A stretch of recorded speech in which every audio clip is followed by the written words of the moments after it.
Welcome back, folks.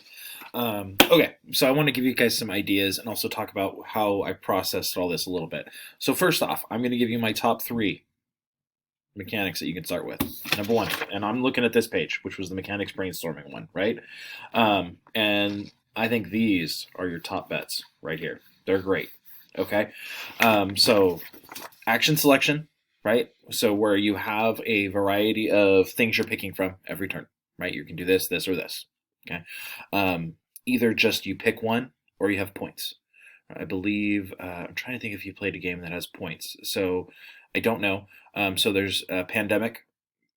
In that game, you have points. You have 4 points you can use each turn, right? And you can use them to move, to research, to cure diseases, right? You have options of things, but you have 4 points so you can use them. So, or you can just do it in the way that I did in my Shonen game, where you are picking from a list of different options, but you only have one. You only have one action, right? That's another way of doing it. Another one that's really good is worker placement. I love worker placement, where you have a certain number of workers that you can use, and those workers you then place on a spot that does something. Like, hey, I'm going to send a worker over here to make some wood. Hey, I'm going to send a worker over here to get some cash. Hey, I'm going to send a worker over here to go fight the monster. Whatever. But again, having those workers really lets you plan it out. And also, it creates conflict because there's usually limited spaces, right? So if you are competing, you're like, dang it, which do I want to go first? Somebody else took it.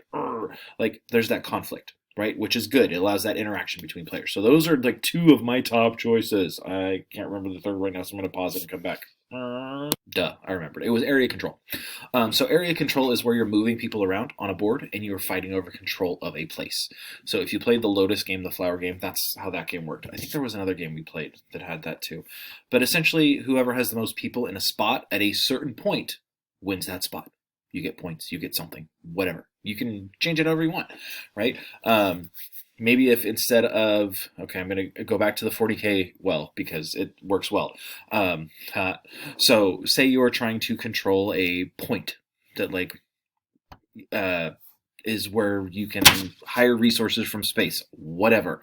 Whoever has the most marines in that space gets to control it, and then at the end of the turn, boom, you get the new resources, whatever. There you go. Small scale conflict, large scale conflict, all right there. So those are my top three. I strongly recommend those three as starting points. And when I say starting points, these are not your final mechanics. These are just starting points, right? Okay, back to Shonen Showdown. So I did not start with a rondel. I actually started with lots of other things. I started with cards, and I was like, well, maybe I could use cards. I've played lots of fighting games that use cards, like Magic the Gathering. There's another fighting game called Universal Fighting System that was a card game that used cards, and it works. Um, but it's been done and I didn't like it. You don't have to worry about doing something that's been done, right? Do it, own it, steal it, change it, whatever. But it didn't have the right feel. Like I didn't like the way it felt, and I liked the rondel, and so I tried it. It was like, no, it's not working for me. Scrapped it. Start over. There's no problem with that. That's so on this sheet that you're filling out. It is okay for you to have competing things. So if I had finished filling it out, I was going to have my rondel here, and then on one of the other ones, I would have had card battling or something, one of the other mechanics, right? I would have picked another mechanic and then say, I didn't like it. That's okay. That's the whole point of this, is for you to come up with some ideas, think through how it work in your game, and then bring it to the table. Next week, we're going to be trying to make games and seeing how they work. I do, like I said, strongly recommend those are the three best starting points: area control, action selection, and worker placement. I think those are the three easiest to tweak and control and use as a branching off point. And then from there, you can add in other things. Like there's Take That, which is in mine. That's where you directly attack someone else, right? There is engine building, where you would then be building different pieces that make you produce things faster, right?